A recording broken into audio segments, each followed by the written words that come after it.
there. Happy Friday. I'm Christine Dunbar from speechmodification.com, and this is my Smart American Accent Training.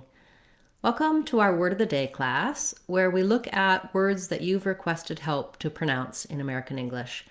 We break down the sounds and syllable stress in these words and give you some ways to practice to be able to say them fluently and easily in your everyday speech. Today's request was for the word definitely, and this is definitely a good word to work on. Americans use this word a lot. It's a very helpful and convenient word. And as long as we're going to talk about definitely, we'll talk about definite as well, because the pronunciation for both is quite similar, and being able to say one will help you say the other. So first, let's look at definite. Both definite and definitely have first syllable stress. So the def syllable is long and has the clear vowel. In this case, the letter E says the eh vowel, like in red tent. This is typical for stressed syllables in American English. That letter E is going to say the eh sound.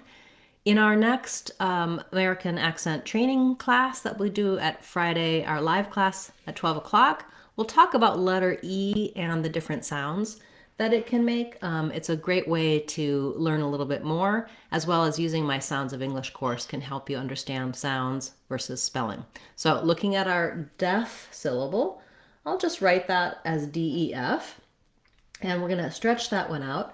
Then our letter I's in definite say the lax I sound. Because these are in unstressed syllables, I can either say the I sound, or I could also say a schwa sound, an sound. It doesn't really matter if I do definite or definite. I think I tend to do definite with two I sounds, but generally there's, in those lax, unstressed syllables, you can be somewhere between I and as long as you're short and light and lax near the front. So definite or definite.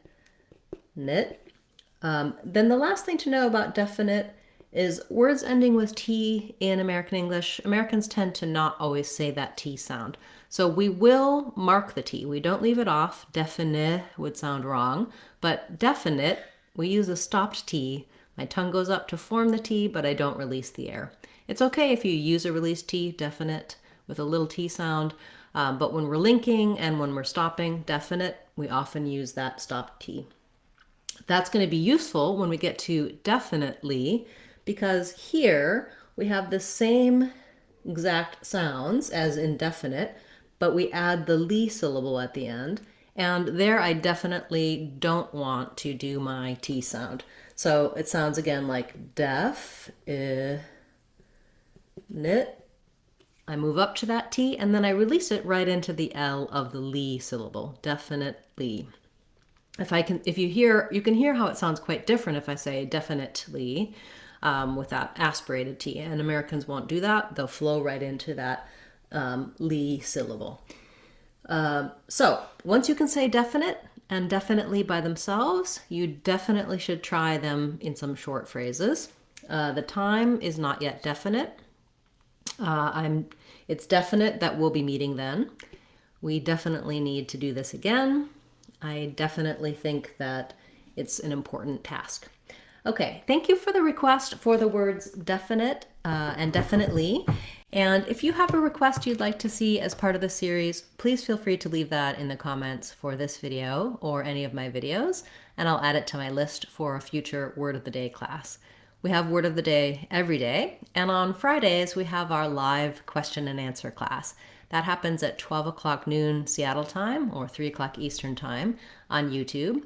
And you can attend the class, you can just watch and listen, learn from others, or you can type your questions and requests in the chat and I'll be answering those live. You can also watch that as a replay. I do now, after the class, put in the comments all of the different words and sounds and patterns that we covered so you can see what topics are in each class. On Sundays, we have our Phrase of the Week class where we look at idioms and expressions, phrasal verbs, that sort of thing.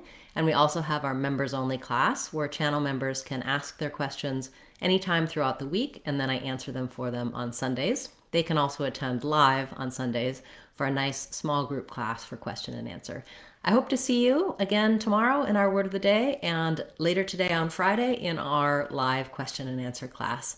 I'm Christine Dunbar from speechmodification.com. Remember, if you want to sound like a native speaker, you can do it. speechmodification.com. Bye, everyone. See you later today.